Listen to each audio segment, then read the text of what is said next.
Toughest exam है India का, UPSC, उसकी 2.5 लाख की फीस को हम 7,500 में कर दिए। और सेम बहुत बढ़िया, वेरी गुड। और इंडिया के सबसे बेस्ट टीचर के साथ जो भी हैं वो अपने सब्जेक्ट में उससे बेस्ट इंडिया में कोई नहीं। और इतना के बावजूद ऐसे हम लोग को लगता होगा 7,500 बहुत कम है। एक लड़की ने कहा कि सर शाम वाले बैच को ना मॉर्निंग में कर दीजिए। हम कहे बाबू तो इतना सबके इंडिविजुअल से तो बैच ट्रांसफर नहीं, तो क्या प्रॉब्लम है? उसने कहा ना शाम में हमको दूसरे के यहाँ बर्तन मांजने जाना होता है। तो हम लोग को लगता है कि जितना ये तकलीफ इससे कई गुना ज्यादा है। और कई बार तो ऐसा लगता है कि वो भी ना ले।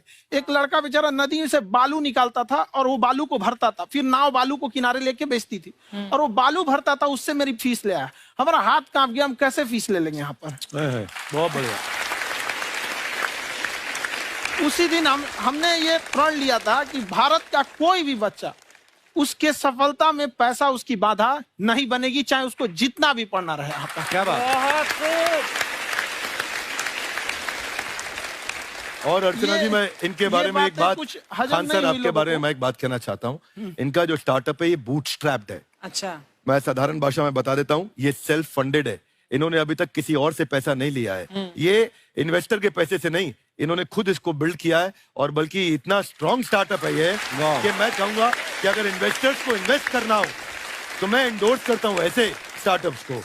यही सब चीजों को देखते हुए कई लोगों ने धमकी भी दिया था वहां पर। अच्छा। और उसके बाद बम चला दिए और 7-8 बम चला दिए और कुछ ब्लास्ट हुआ। एक बेचारा नया लड़का आया था एडमिशन लेने के लिए, उसकी स्कूटी उड़ा दिया।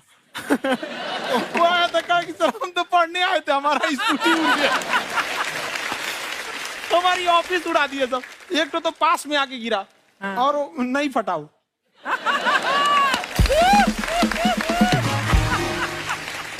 बाद में बहुत सारे लोग धमकियां दिए, लेकिन कहते हैं ना सूरज कितना भी तेज चमक ले समंदर नहीं सुखा सकता। वाह वाह वाह, क्या बात है।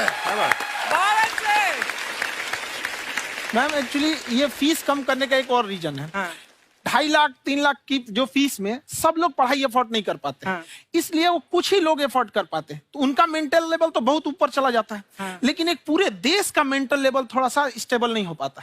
तो जब फीस कम रहेगी तो हर वो लड़का तैयारी करने के लिए आगे आएगा जिसका सपना है देश के लिए कुछ करने का। सीटें लिमिटेड हैं, उन्हें को मिलेगी, लेकिन जिन्हें नहीं मिलेगी उसे मिलेगा देश का एक जिम्मेदार नागरिक। तो इस देश को बदलना। क्या बात है। हम लोग विश्व गुरु कहे जाते थे, क्यों? क्योंकि दुनिया से लोग हमारे यहाँ पढ़ने आए थे। चाइना से ह्वेनसांग आया, फायान आया, आज कोई नहीं आता है। हम लोग का उद्देश्य एक समय आएगा जो फिर आएंगे यहाँ पढ़ने के लिए। क्या बात है। पर आप देखो अर्चना जी, सबसे ज्यादा आईपीएस आईएएस बिहार से निकलते हैं। आप देखो पढ़ाई लिखाई में पॉलिटिशियन बहुत बड़े बड़े निकले हैं। तो ऐसा नहीं है, हर जगह ऑप्शन भी नहीं है वहाँ पे, इंडस्ट्री नहीं है, खेती करेगा तो कोई खास वो नहीं रहे, ऑप्शन भी नहीं है। सही बात है। बिहार की मिट्टी में एक चीज है, जिद तो बहुत जबरदस्त है। कुछ भी नहीं रहेगा तो सब कुछ पाने का उसको जिद रहेगा, करके भी दिखा देगा। वहाँ पे कर देंगे हम आपको। विवेक सर, आपके बारे में हमने सुना एक बार आप संन्यास लेने चले गए थे। कौन वापस लेके आया आपको? फिर कहाँ तक पहुंच गए थे आप? नहीं, मैं एमबीए की पढ़ाई के बाद मैं ये सोचा था कि अपना जीवन भगवान की सेवा में समर्पित कर दूं। अच्छा जी। बहुत साल मैं वृंदावन में रहा था और गुरुकुल में रहा था। अच्छा। और वहाँ सेवा करना बहुत अच्छी शिक्षा मिली। मैं बोलता हूँ मेरी असली एमबीए वही थी, मोस्ट ब्यूटीफुल एसोसिएशन। वाह। और मैं वहाँ भगवत गीता पढ़ी, जहाँ मुझे गीता से लगाव हुआ। तो मेरे गुरुजी का आदेश था कि आप भगवत गीता को बिजनेस मैनेजमेंट के साथ जोड़ के देश दुनिया में बताओ। मेरे को लगा बड़ा मुश्किल काम है। मैंने बाद में देखा कि डॉक्टर स्टीफन कॉवी, जिनकी किताब है 7 habits of highly effective people, आप सबने पढ़ी होगी, उन्होंने बोला मैंने 7 हैबिट भगवत गीता से लिए। और हमारे देश के लोग ऐसे हैं जो मेरी किताब पढ़ते हैं, जो कि 3.5 मिलियन कॉपीज बिक चुकी हैं, और भारत में भगवत गीता नहीं पढ़ते। तो मुझे लगा कि मैं गीता विद मैनेजमेंट के ऊपर आकर के बातचीत करूं। मुझे लगा बहुत कठिन होगा, पर मेरे गुरुजी का आदेश था कि कठिनाई आपको तभी तक दिखेगी जब कठिनाई को देखोगे।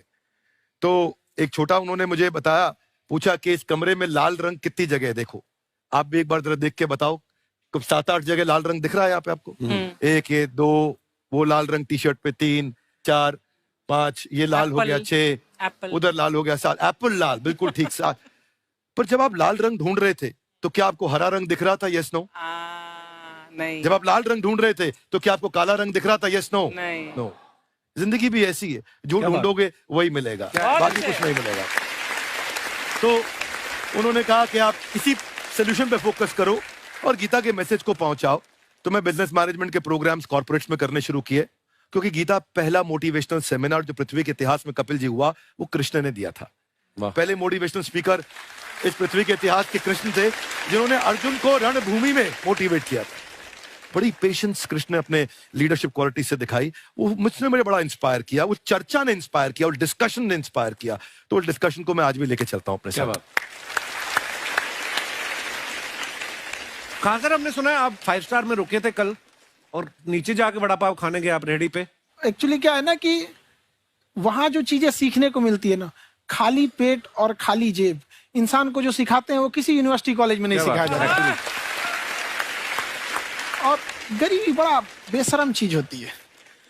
तो कहते हैं कि मौत भी तू जल्दी आया कर गरीब के घर में, कफन का पैसा भी खर्च होता है दवाइयां खरीदते खरीदते। हाय हाय हाय, क्या बात है।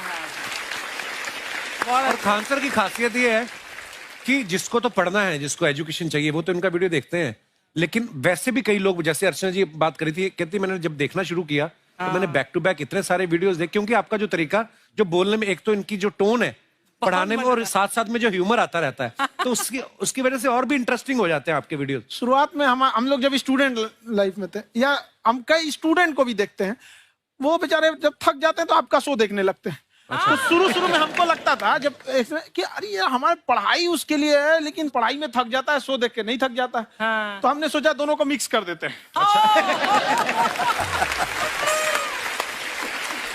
तो हमने उसको, और आज आपको पता नहीं हमने भी यही किया है।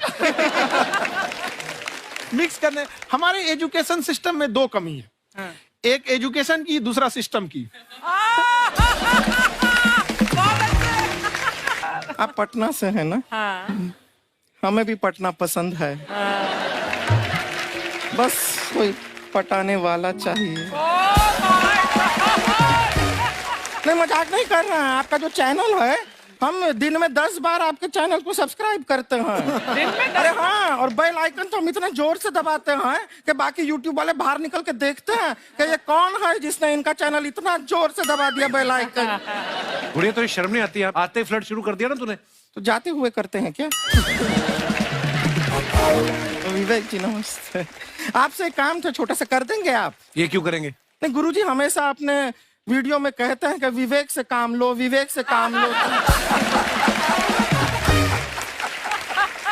विवेक मतलब दिमाग से काम लो आप। हाँ, तो विवेक जी अपने दिमाग से ही काम लेंगे। बहुत दिमाग है उनके पास। ये देखिए, जो आदमी, आपको मैं बताइए, जो आदमी बिना फिल्म किए कपिल शर्मा शो में आ गया, कितना दिमाग होगा उसके पास। लेकिन एक बात है जिसकी वजह से हम आप तीनों से नाराज हैं। क्यों? क्या बात? हर चीज में मोटिवेट मोटिवेट मोटिवेट क्या होता है? सच कह रहा है, जब भी ये शब्द सुनते हैं हमें लगता है कोई हमें चिढ़ा रहा है। बदल दीजिए ना, खाली मोटिवेट बोलना ही क्यों जरूरी है? कुछ और कीजिए। रोटी वेट, छोटी वेट, पतली वेट, कुछ भी बोलिए, मोटिवेट हटाइए। तो गुड़िया, तू भी एक्सरसाइज किया कर ना। देख डॉक्टर साहब ने कितना वजन कम किया है, तू भी कर ले। ठीक है, फिर मोटिवेट से ही चला लेंगे। लेकिन मोटिवेशन कोई बुरा बात नहीं है। हमारे दादाजी भी वैसे बहुत मोटिवेट करते थे। हाँ, एक बार तो तालाब में डूब रहे थे हमारे दादाजी। हमारे पास रस्सी भी था, ट्यूब भी था, फिर भी हम अपने दादाजी को बचा नहीं पाए। क्यों? क्योंकि हमने उनकी ओर तिनका फेंका ना, वही कहते थे डूबते को तिनका का सहारा काफी। नहीं लगा सहारा, दादाजी बुड़बुड़ बुड़बुड़ बुड़बुड़। गुड़िया, तू क्या करने आई इधर? अरे हाँ, हम क्या करने आए हैं एक पूछना था सर, खान सर। ये जो हमारा एक चाचा का लड़का है, उसको क्या है, थोड़ा पढ़ाई में प्रॉब्लम हो रहा है। तो 12वीं का पढ़ाई आप उसको अच्छी तरह करवा के 12वीं पास करवा देंगे आप? करवा देंगे, वेरी गुड, बात कर लेते हैं। हाँ, राम सरोवर, देखो हमारा बात हो गया है। ये 10वीं जो तुमसे नहीं दिया जा रहा है वो नहीं देना है।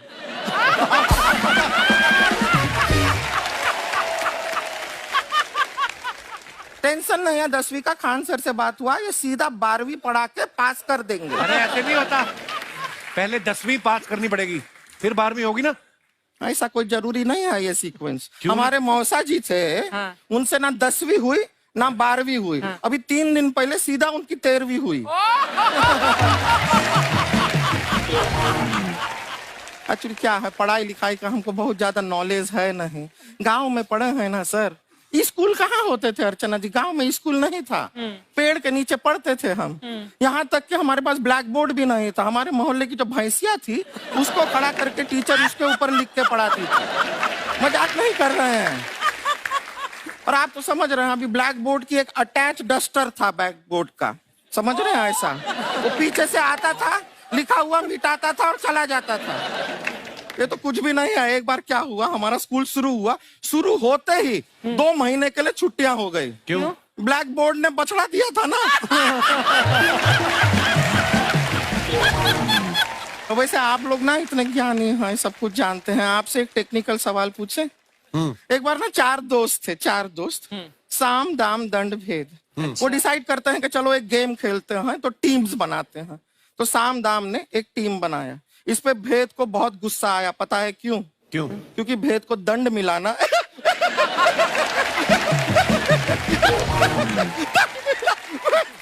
ये सिर्फ हंसती नहीं है सर, थोड़ा सा पेट्रोल पिला दो स्टार्ट भी हो जाती है।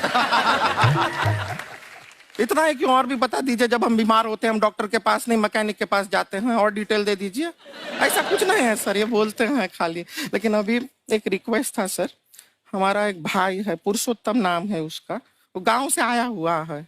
आप लोग थोड़ा उससे सब बातचीत करेंगे, थोड़ा उसको प्रोत्साहन देंगे। और शर्मा जी, आपसे भी एक रिक्वेस्ट था, आपसे हमने कभी कुछ मांगा नहीं है। पुरुषोत्तम आएगा ना, एक बार बस उससे कह दीजिएगा, पुरुषोत्तम तुम कितने हैंडसम हो। मैंने देखा ही नहीं अभी तक। तो देख के बस बोल दीजिएगा तुम ठीक है। कितने हैंडसम हो, ऐसा बोल दीजिएगा प्लीज। ठीक है। हम बुला लेते हैं पुरुषोत्तम।